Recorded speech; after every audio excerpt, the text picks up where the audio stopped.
that slid back now.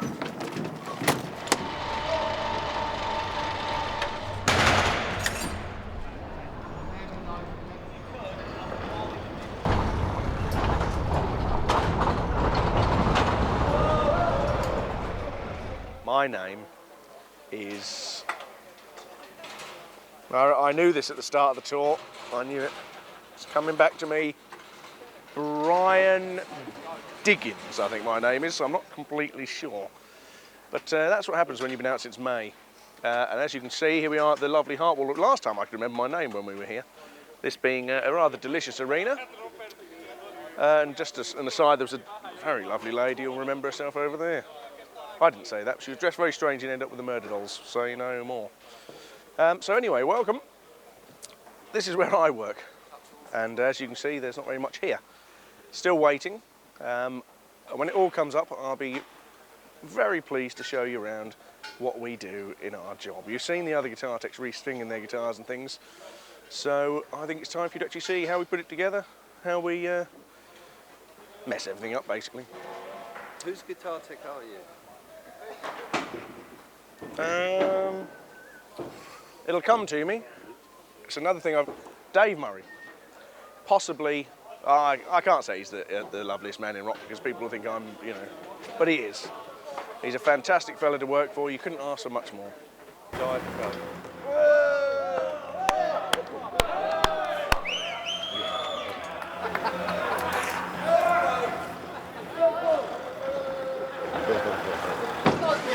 These are Adrian's and Dave's cabinets. Travel in the set cart in these lovely little condoms. I tell you what, none of them could deal with his hardest gig in rock. Dave Awkward Murray, you say?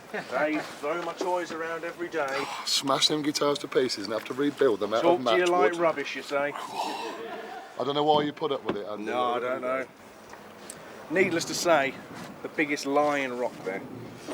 Dave on this leg of the tour has 3 Strats and an acoustic. On the last leg, there's one more because he had a throw around, which he used to smash up during Iron Maiden. But it's taken to not doing that on this little jewel. But yeah, other than that, the gear is really quite simple on this tour. This is the all-access pedal board, which controls the rack. All of the MIDI information going to the rack. It sends the program changes so that when Dave switches between his various sounds, that's the simple little device that does it, basically. This is job satisfaction. Look at all those people.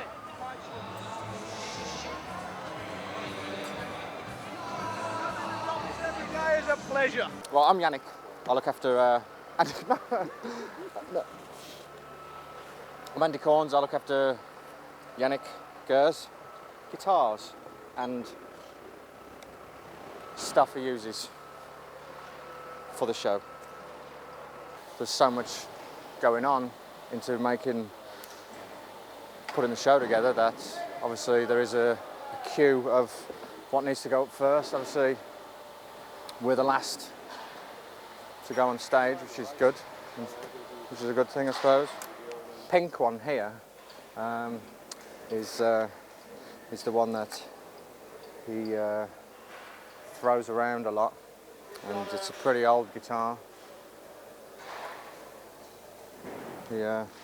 This is a Fender Strat, and he told me that Ian Gillan gave him that. 4 Fender Strats. What's that? This is Is that the one for Journeyman? no, this is the one for Dance of Death. It's the only Gibson that Yannick uses on this tour. Chet Atkins. His knowledge, basically, not knowledge of playing, just knowledge of equipment and just what to do in certain situations, and just, you know, be there for the guy who's, in this case, Yannick, who's, you know, his job is to play the guitar. You know, if it was my job to play guitar, then do you know, absolutely not. You don't need to play. If anyone out there wants to do this job, don't worry about your ability to play guitar. That's not what's in question here. These are the strings that Jan uses, and I've never asked him this, but he takes the 13 out. I got all these 13s. We should make a competition, like, does anyone want to win Yannick's 13s? And what question would you ask?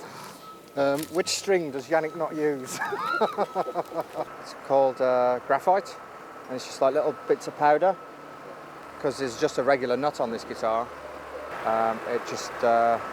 It's like a dry lubricant, and it just helps to allow the string to move through the nut when you're either tuning it or when you use the tremolo arm. Hello, I'm Michael Kenny. I take care of this bass guitar here. I seem to do that a lot. Change strings every day. I've been with Maiden I first started in sometime in 1980. And then after that, I don't know, it all blurs. There were a couple of tours I was trying to get off. I had visions of my own musical career at the time. So I kept trying to escape, but it never worked. So finally I just quit giving up, if you know what I mean. I'm still here. Steve Harris wrote a sounds. A lot of people don't realize that this is actually the old blue bass. People wonder where the blue bass went to, and this is it. In fact, it's had about 4 different colors that I know of, because it was black before it was blue metal flake, and I believe it was white before that. Is that because it's a favourite of his? Or? It's the one. It's the only one. Well, not the only one, but it's the one he plays 99.9% of the time. This one's been around almost as long. This used to be red sparkle. I really like this bass. This is one of the heaviest basses known to man. If there was some way to convey just how heavy this thing is. Which is why we have such an elaborate strap set up for him. We foam the straps. In fact, I use load strap in there so the straps won't break. And then that all gets covered by a sleeve. I needed something to cover the tape because the tape always caught his hair. And back in those days, leg warmers were fashionable. So I got leg warmers. In fact, the very first one I did was actually a pair of knee socks that I cut the feet out of. But then leg warmers came in, so we used leg warmers, and then they went out, and we couldn't get them anymore, so actually my mother knits these. You have to stretch out new strings seriously, otherwise they go flat. And also it's a good test. If one's going to break, it'll break during this process. To my recollection, I don't think Steve's ever broken a string on stage. I mean, for example, Passchendaele starts off, they're playing da-da-da-da-da. I only just hit one little bomb and then go into the beginning bit of the...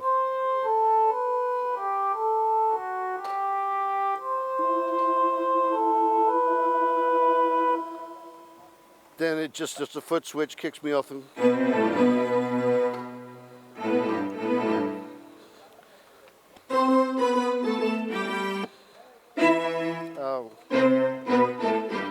I only had 2.5 weeks. It was a bit of a rush from my point of view. In fact, I had to go out and buy the album. They were so worried about it getting leaked to the internet that I couldn't even get a copy to learn the stuff. Seventh Son was the first time keys were ever used. There were guitar synths on Somewhere in Time, but no actual keyboard synths. Adrian and Steve played them on on Seventh Son. And then I started playing them after that on tour. I did the albums up until around Virtual 11, and Steve started getting involved in it mostly for timing issues. Steve has his own sense of timing, and it was just easier for him to hit the plastic than for me, though I usually get the sounds up and give him an idea what sort of range on the keyboard it's going to be in. Then he figures it out and actually plays it most of the time. Davey's always been over there, and then Adrian was over here. And when Yannick came in, he took Adrian's spot over here, stage left. Then when Adrian came back, I think they decided that Yannick took up more space than Adrian or Dave did. So it made more sense to put Adrian over that way, because it's kind of difficult to share this side of the stage with Yannick. Watch out for flying guitars and twirling and kicks and Lord knows what. I say, if there was a keyboard on stage, I'd be probably fearing for my life most of the time. See, the thing is, there's a lot of, I don't want to call you geeks out there, but all the Iron Maiden geeks, you know who you are, you're going to know more about Adrian's gear than I do, because you've got all those strange German websites. No diss on the Germans, of course, we've got to be politically correct here. And they go to all these websites that mainly emanate from Germany, and so they know exactly what colour socks he wears when he plays Number of the Beast. Now, I am not party to that information. I've got, how many guitars have I got with me? I've got 4 electric guitars I use for the show, 2 main guitars and 2 spare guitars. 2 main guitars, both Fender Tobacco Stratocasters. Hello, Geek World, I see you're awake again. The Floyd Rose tremolo systems on them, which was nice. And I also have an old white Fender with a Floyd Rose on it, and a Gibson Les Paul custom, which is a very nice guitar, and hopefully Adrian's going to sell it to me for a really cheap price, but we can all dream. So I put strings on the bats anyway, just for the just to freak the geeks out. They'll be getting all damp and excited about the fact I've mentioned strings and guitars in the same sentence. Adrian uses leads, no radios, there's no modern technology with this man, I can tell you. It's all nuts and bolts rock and roll. Guitar, lead, 6 racks of effects. See, the geeks have woken up again because there's something they didn't know about. But no, it's just simple amplifiers, Marshall amplifiers.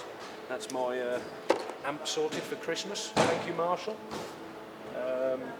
A couple of Marshall 30th anniversary heads, a couple of PV trans-tube effects units.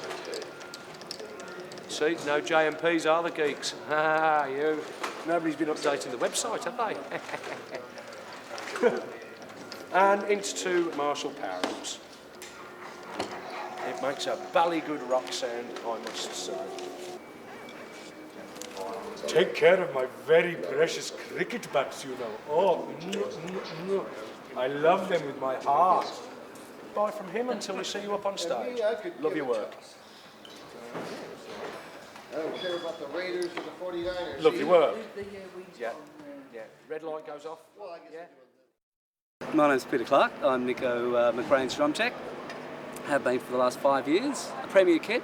It consists of 24-inch bass drum, 6-inch tom, 8, 10, 12, 13, 14, 15, 16 rack toms, an 18-inch floor, a 14-inch snare drum. We have, they're all skinned by Remo skins. We have Peisty cymbals that Nico is, he will not use anything else, he loves Peisty. Being a drum tech, you just put the drums up basically, pretty simply, but there's a whole lot involved, of course.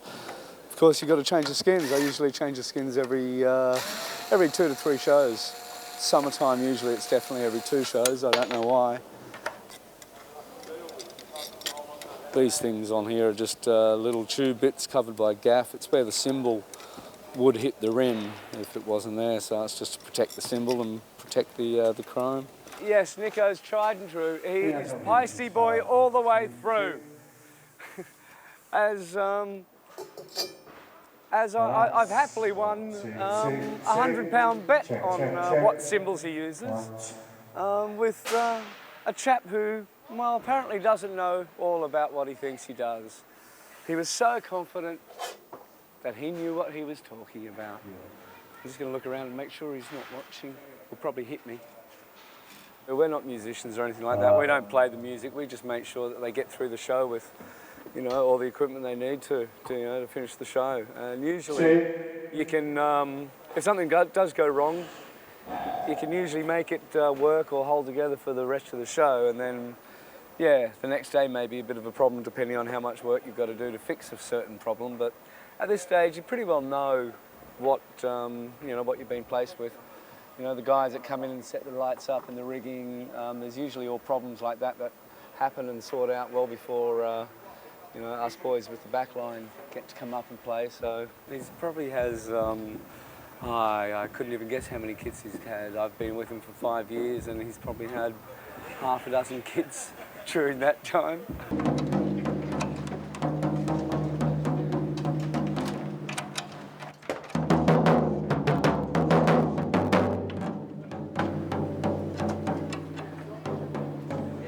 Well, you've pretty well got a mic for each drum, but you've got 2 mics for the snare drum, and you've got 2 mics for the kick drum. So, talking 2, 4, 6, 8, 10, 11, 12 mics. 2, 4, 6, 8, 10, 11, 12 mics. 13, 14 including the overheads. So there's quite a bit of activity going on as far as noise is concerned. And somehow Doug manages to get that all together and make it all fit nicely. The overheads, just want to get the overheads positioned just perfectly because that's where most of the sound comes from. Those overhead microphones, those careful positioning, just about eyebrow height to Nico, so we get right this way. I'm taping down 2 legs of the kick drum outside mic stand. Inside the bass drum's an SM91, which is a hemispherical microphone, a hemispherical condenser mic. And the outside, which is actually right next to it, looks like it's outside, is a Bayer M88 in a shock mount. You don't use a 54 for that? Not a 50. 58 on the rest of your tones? No, man, the 50, I don't like those numbers. I like odd numbers. Odd number microphones usually sound better as well. Another thing is really considerate. When Peter's not around, you just go and like sort of lay your hands on all this stuff, especially the shiny bits. He loves that. Yeah, at the last show in Rotterdam, the audience was so lubricated and enthusiastic, they were throwing most of their full beers all over the place. Right from the top of the show, we had one land on the control systems for the speaker management, all over Mike's back as well. And then another one came down a little bit later. And then finally, during the song Iron Maiden, just before the walk-off, sure enough, one came down right on the console, right over here, full pint, which took out the whole left side of the desk. Real showstopper. The band continued to play, but without drums or bass guitar. Fortunately, I guess, well, fortunately, I don't know if you, the audience got a hold of the culprit. I think he's still in hospital. They don't know if he's going to be okay. If not, they can go and have another go at him. Rather than have the sound coming all the way from one end of the room to the other end, it's rattling around the room. We don't want to excite the room. We just want to hit the public and not excite this huge cavern. So about 2/3 of the way down the hall, if you can see where the gantry is for the lighting follow spots, just a bit past that, we're going to put up 2 more delay line arrays like this to basically start the sound all over again, just to hit the upper mezzanine, which is really a long ways back. It's a very deep hall. Hello, I'm Mike Hackman. I'm the system technician for the PA, the sound system for Iron Maiden. It's my job basically to put the rig into the venue every day and decide how we're going to hang the speakers, turn it on, tune it and make it sound as best as it can for Dougie to mix the show. And that's basically what I do. I'm measuring the venue. Well, actually, I'm trying to spot lesser spotted arena warblers from the back seats, but... That looks like a Luke Skywalker. Can't see any Jedi through that then. I use this as a set of range finders and then an inclinometer. I just use this to just to measure angle, basically. Inclinometer. Get out of the way, Pat. And basically, I do this for every venue we get into. Take all the dimensions of the venue, and then I can enter it into my computer over here. What it basically does is it shows me the coverage of the system in the room. So you can actually see it here. You can see this is the room. There's the bleacher section, and it just shows me how the system's going to cover the room, basically when it's installed. I'm Robbie, production manager with Iron Maiden. This is what I do. I create this mess in here every day. It's a little bit messier than normal because this is the last show and we're sorting things out to go to South America after Christmas.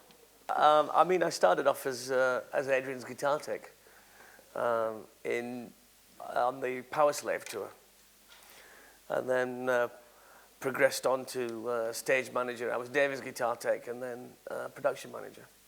Obviously, everybody's got their own, their own department. There's always a lead truck driver, like there's a head sound guy, and I mean, basically, I leave them to it, because if I was in total control of everything all the time, it'd just be, you know, it'd be complete mayhem. It'd be just too much to handle. So you know, you let them get on with it, and I just coordinate with them.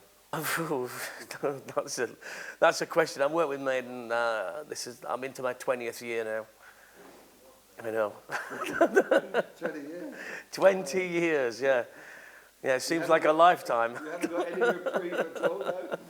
Right, I'm Squid, and I do everything. I do a bit of monitors, as you can see now I'm pushing monitor amp racks. I do a bit of set, I do a bit of backline, and I take the piss out of Johnny on a regular basis. He does. And that's what I do, set the monitors up, look after Gonzo. You're also a soldier. Oh yeah, and I have to dress up like a complete knob with a tin hat and World War I uniform and go up on the silly set thing with barbed wire and dead bodies. But we do it camp style, like La-di-da, Gunnar Graham style. This is me pushing my cases, right? All my cases on my own with no help. And there is Doug standing around pointing while everybody else pushes his cases. Because Doug's the front house engineer and he doesn't want to get his hands mucky pushing things. He's known in the trade as a white glover. Oh, he might get his hands mucky there. He's taking some cables out of a box. And he's chattering away in American. He's then going to place the cables on the floor, adjust his jacket, because he nearly got a sweat on then. Put his finger in his ear, walk around like he knows what he's doing. Talk some more in American, stick his finger in his other ear, because it makes him look intelligent. Look, come on, keep up. Monitor, speakers, right? You following this? Yes. Sound comes out of them. Okay. There's a band stand in front of them. And whose is that one? That's Yannick's. And is it just his guitar sound comes out? I don't know. It's all I can hear when I stand here. I don't set it up, Gonzo does. No, it's pretty much Yannick's guitar in there. And the speakers in there. Where? Them are the ones that I showed you yesterday. Wall. Well, you know the ones I showed you yesterday? Right, the speakers. Look, come on, bring the camera around here. In there. Look in there with the camera, you can see. They were the ones I showed you yesterday without the thing on the thing. That's when they're all put together. Yeah. Okay. That's where all the rap music comes out of. Right. So they're hidden so you can't see them. Okay. Right. And that's side fills.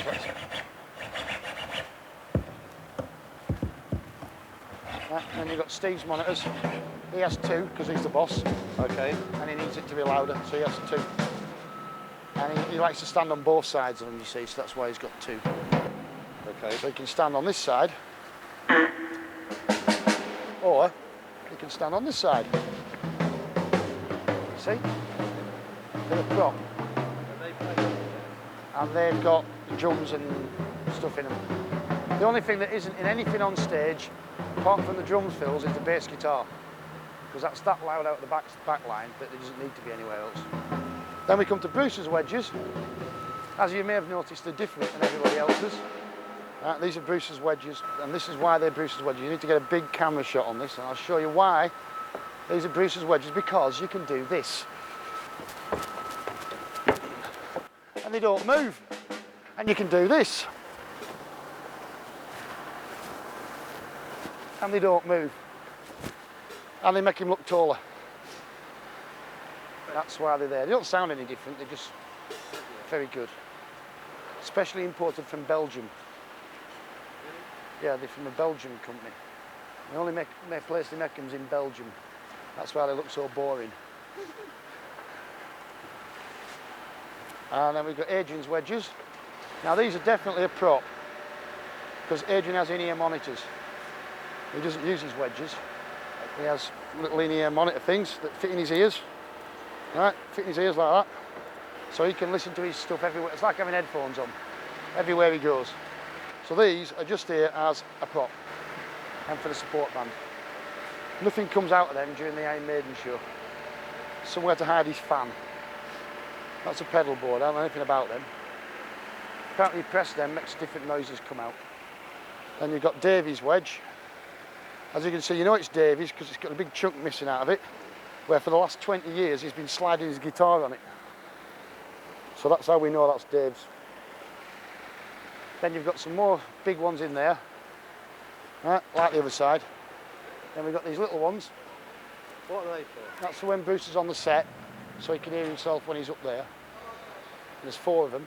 There's 2 on the other side, over there, right over there, right there. Then we've got them there, which are in the wrong position at the moment. I shall adjust these to the right position.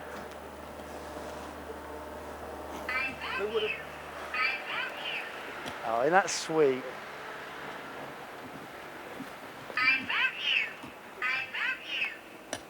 I know, just stop going on about it. Who would have put them in the wrong? Oh, no, they were in the right place, but we can't put them in until they put these in. No one just put these in, so we just move them. More stuff for Bruce. We go in here, like this, and we have the drum fills. You need to put your light on again now. Fuck, no. Right, it's custom made for Nico. Only 2 like it in the world. What's so custom about them? They're just specially made for him. There isn't any more like them. He told them what they wanted and they came up with these. So we take these everywhere because they're Nico babies. Okay. And they would be loud if we turned them up. Hello, I'm Ben. I'm on the Iron Maiden tour yet again, and this is my world, and I make sure that the lights have the power they need to work. Squid's desk is entirely separate and has to be separate. If lights and sound use the same power, then we have horrible noises. First job of the day, marking out the points. That's a plot. Whole thing works around each of those dots. There's now a dot on the floor, which is where we try to pick it up. Accurate is a loose term when you put it on the floor, because it all depends on where they can get it in the roof. This is why this lot is all on the floor, because it's all ending up in the roof. Bang on, love your work. So what I'm doing here basically now with all the moving lights, I am telling this wonderful little lighting desk how big the stage is by telling it where the 4 corners of the stage are. What this means basically is that for all of my moving light positions, once I tell the desk how big the stage is, it will work out the mathematics of where every light should point. This, very much like doing the focus on the floor, will save hours of reprogramming and dicking about. It's called 3D spacing, and it is a godsend. When we were doing the Give Me Ed tour, with all the festivals and all the different rigs, this is the only thing that enables to have a show most nights, from a lighting point of view, obviously. It is such a powerful little system. The only thing you've got to remember is that when you actually record all your pan and tilts, you've got to do them in XYZ or 3D spacing, or else the updates will not work. Once I'm clear of the stage, the set guys come on, start putting all the risers in place, all the set stuff, and from then the day flows from then, for them, the day flows. The stage set comes on, backline comes on, backline goes into stage set, backline goes on stage set. Then the PA guys can mic it all up. They do their line check, they do whatever necessary sound check, and it also, of course, we are nice guys on this crew, it gives the support band a fair suck of the sack as well. It gives them a chance to have a little bit of time to set up, to try and out any problems they may or may not have. And you do try and work together. I'm also available for wedding, bar mitzvahs and funerals. Hi, I'm Bob and I do the spotlights. 5 spots, 1 on each of the players that run around the stage. The only person that doesn't get one is the drummer. What about when he stands up at the drum? When he stands up and he's introduced, he gets every spotlight bar 1 on him. So he's flooded with 4 when he stands up in his introduction. So Martin will say, stand by to go to frame 1 and go. Frame 1, 2, 3, 4, 5, 6 and open white. You're not Steve Hall, I'm Steve Hall. My official title is Lighting Crew Chief, which really means... I'll just wait till everybody stopped heckling, shall I, you know? It doesn't matter, I've got the mic on. It basically means I'm a conduit for information, if we ever get any from production and those above. And basically overall responsibility to make sure the lighting system goes up on time, everything works. And Your day must start early because you must be one of the first people in. I start at 8 o'clock with the riggers, since we actually have to sort their motors and rigging out. Basically, we've got a couple of towers that get built either side of the stage with some Grim Reapers in them for the full castle effect for the show. It's all based around a medieval castle. So we're now going to go and find all the heavy metal to construct said towers. It's the hardest part of the day.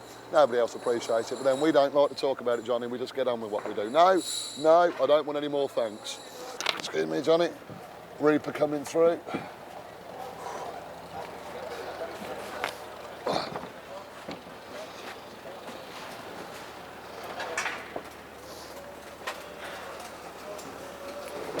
This one ready to go, Sean, yeah?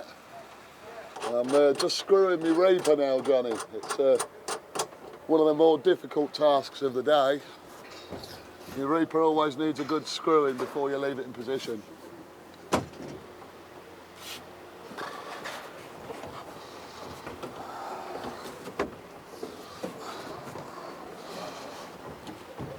So all these carts that we end up making the set with, just put this artwork material that's got Velcro on, attach it all the way around the set.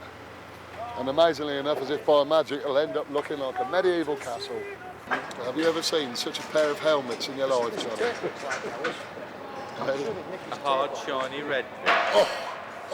Rubbing them together. This gaffer looks like ours as well. Okay, well, as you see, we've built the towers all the back of the stage. Now it's time to build the stage set that goes on the floor, which the band play within. And all of these carts, which are all bolted together, make the runways and the platforms that Bruce is on top of. All the backline gear goes inside them. And then down there will be the actual stage floor with the floor marley on, that the band will be on themselves, starting with the drum riser where you stood right now, Johnny.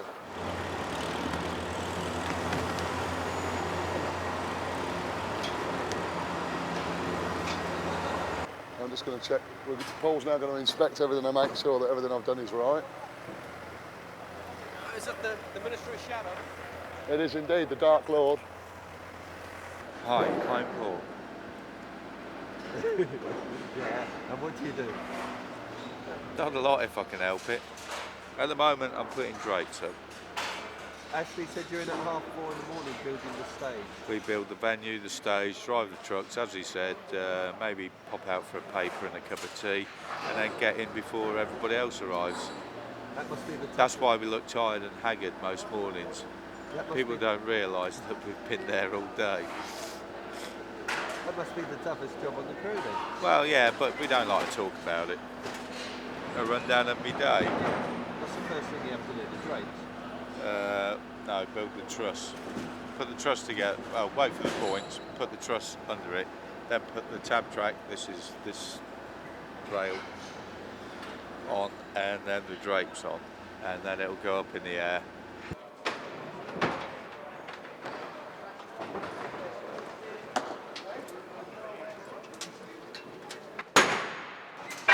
Haberdashery, first floor.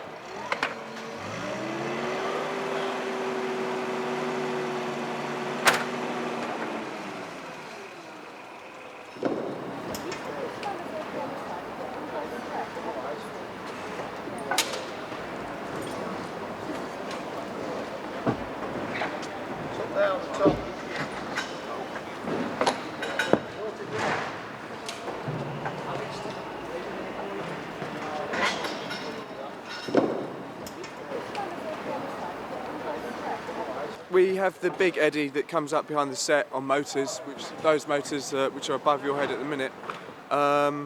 We his main body and head stay fixed together, but his arms have to be put on, and the scythe has to be put on as well. Eddie's got a bit of a cold, yeah.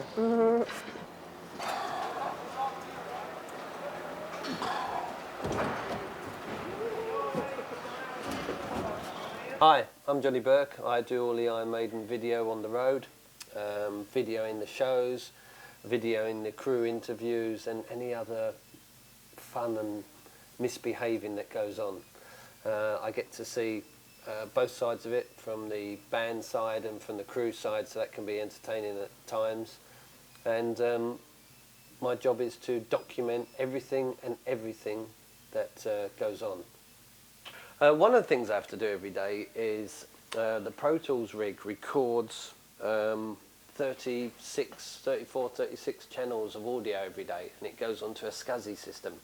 Steve Harris likes each show to be recorded, and by doing that, that means that we can store on hard disks every single show in full 34, 30... How many tracks is it, Mike? Is it 36 tracks we record? 36 or 38. It's 36 or 38 tracks, including audience, 2 audience mics. So we record that every day. It does mean that it doesn't matter what footage we've shot, from what country and what gig, we've always got a full audio backup of it, which means that Kevin Shirley or Steve Harris himself or Doug can actually go back into the studios with the Pro Tools and mix a proper full down version of it, even a 5.1 version. Right from early in the morning, there's something to do on our job anyway, every day. I dare say that if you asked different members of the crew what I did, that none of them would have an idea. I'm the first person they come to if they've got a problem with the computer, and they're the first person I'm the first person they come to if they want to get on the internet to get their emails or listen to the football or whatever. But apart from that, they haven't got a clue what I do. I'm just the bod who walks around with a camera. Hello, I'm Natasha, and I look after the costumes and backstage area for Iron Maiden. This is Bruce. This is for Steve and Nico, who likes to have his wine, and I should really have caught that soon. They've got their bags underneath their chairs just in case they do runners. Various bits of swag to sign for various people. There's all their little toiletries just in case they need to freshen up. And on this side I've put it so that Steve, Bruce and Nico are usually always together. I don't set their robes until they're on stage, unless it's a really cold day, when I sort of suggest they wear them on the way to the stage. And Dave's very comfortable with this. The only thing I changed on this is the Velcro bits. I change them sort of every day he's got different designs of those. Yannick tends to change it the odd time, different t-shirts, but he likes his trousers. And Adrian's got the same every day.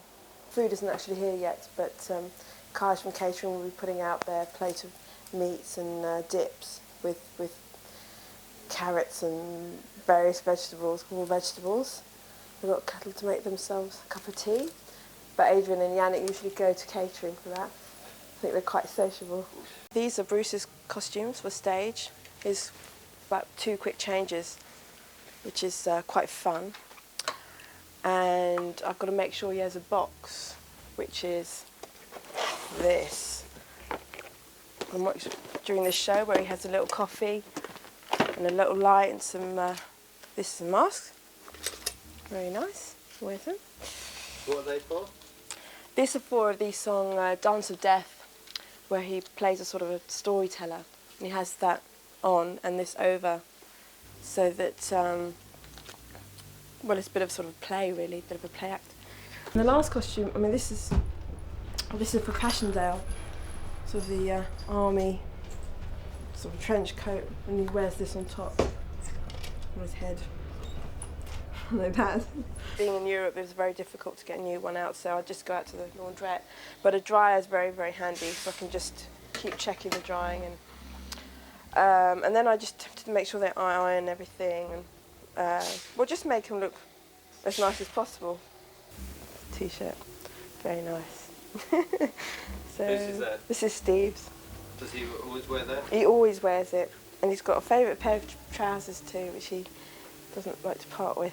I am Gemma, I am one of the caterers, and today on Iron Maiden Catering we have Lincoln, who's here. Alright, hello Lincoln. How's it going? Alright. Lovely Lauren. This is Lauren. This is the lovely Lauren who's responsible for doing your lovely solid salads and your meat plates and your cheese plates. I start off by setting up the dining room and making sure that Kai's helping me, because he always buggers off and is off nattering away to everybody, because as we all know, Kai does enjoy a good chat to the bus drivers and the truck drivers because they're his best mates. This is my first tour, and my job is basically to set up the band's rider in every band lounge at every gig we do around Europe. We leave the hotels about 7:30, start at 8, don't finish till Bruce and Nico finally decide to leave the band lounge so we can clear it. The band all have a different sandwich, although they normally have the same thing. Nico likes a bit of salad cream with some lettuce and cucumber, which is very exciting. And Steve likes a change, so I have to surprise him with a bit of tuna or maybe some turkey or ham, something different every day.